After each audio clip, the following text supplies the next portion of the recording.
ہلچل جو ہے نہ ملک کے مفاد میں ہے نہ سیاست کے مفاد میں ہے، یہ ذاتی مفادات کی جنگ ہے. مجھے کرسیاں نہیں ملی، تم نے دھاندلی کر لی، جی بی کے اندر میں نے دھاندلی کر لی، آزاد کشمیر میں تو اب حکومتوں کو کرسیوں کا جھگڑا ہے کہ تمہیں سیٹیں زیادہ مل گئی مجھے کم مل گئیں. بندر بانٹ میں وہ ہو گیا. پھر حکومت میں سب اکٹھے ہیں، جی کولیشن گورنمنٹ ہے، صوبائی حکومتیں بھی سب کی ہیں. بھائی آپ یہ بیٹھ کے گھر کے اندر معاملات طے نہیں کر سکتے؟ اگر آپ کے کوئی شکایات ہیں ایک دوسرے سے، پبلک میں کیوں جا رہے ہیں؟ اب پارلیمان میں جب دونوں بیٹھے ہیں عوام کی بات ہو رہی ہے.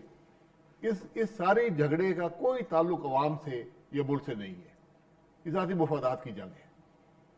اور یہ کبھی بھی علیحدہ نہیں ہوگی کیونکہ مفاد جڑا ہوا ہے. اچھا، ان کا مفاد ان کرسیوں سے جڑا ہے جن پر یہ بیٹھے ہیں. تو سر یہ 28ویں ترمیم بھی پھر کر لیں گے دونوں مل کے؟ 28ویں 29ویں 30ویں 31ویں سب کریں گے. آپ کے خیال میں 28ویں ترمیم اگر آئی تو اس میں ہوگا کیا؟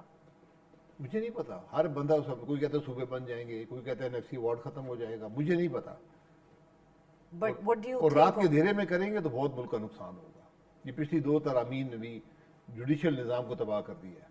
اب آپ گورننس کو بھی ختم کر دیں گے اور جو صوبوں کے لوگوں کے تحفظات ان کو دور کیے بغیر اگر آپ یہ کام کریں گے تو بہت نقصان ہوگا ملک کا. اینڈ ڈو یو تھنک سر کہ جو پاکستان تحریک انصاف ہے اس کو کوئی زیادہ سپیس ملے گی آنے والے دنوں میں؟ دیکھیں اسپیس ملتی نہیں ہے، اسپیس لینی پڑتی ہے. تحریک انصاف کے پاس اپوزیشن میں ہے، سینٹ میں اور قومی اسمبلی میں، پنجاب کی پارلیمنٹ اسمبلی میں، تو اپنا کام کریں، اپوزیشن کریں. اور ان کے پاس ایک حکومت بھی ہے، حکومت چلائیں. نہ وہ حکومت چلاتے ہیں نہ وہ اپوزیشن کرتے ہیں، اس طرح اسپیس نہیں ملتی. اور جو ان کی سیکنڈ ٹیئر لیڈرشپ ہے کوئی نہیں، کوئی وہ لیڈرشپ ایک ہی شخص ہے جو جیل میں ہے، وہ لیڈر ہے، اور اس کے بعد کوئی لیڈرشپ ہے نہیں جس کو لوگ قبول کریں.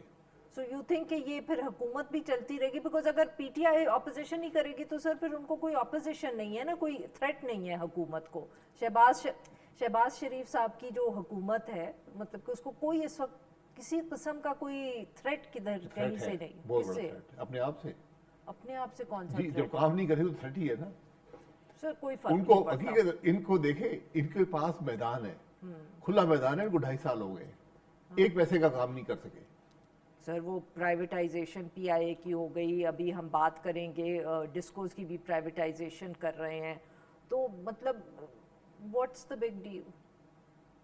مطلب یہ یوں ہی چلتی رہے گی؟ بگ ڈیل وہ 42% لوگ جو سطح غربت سے نیچے ہیں، وہ 26 کروڑ شہری جن کی خوراک کم ہو گئی ہے اس حکومت کے دوران، وہ ملک جس کا قرضہ ہر سال 40% 50% بڑھ رہا ہے، وہ لوگ جو ہر سال پچھلے سال سے زیادہ ٹیکس ادا کر رہے ہیں، وہ حکومت جو چل نہیں رہی، جہاں پر کرپشن اس حد تک پہنچ گئی ہے کہ انسان یقین نہیں کرتا کہ یہ بھی اس ملک میں ہو سکتا ہے، اور کوئی پوچھنے والا نہیں ہے.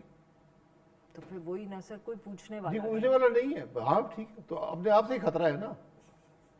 بہت بہت شکریہ سر، آپ نے ہمارے لیے وقت نکالا. ناظرین یہاں پہ لیں گے ایک چھوٹی سی بریک، اور جب ہم بریک سے واپس آئیں گے تو ہم بات کریں گے جو پرائیویٹائزیشن کا عمل اس وقت حکومت ڈسکوز پر کام کر رہی ہے.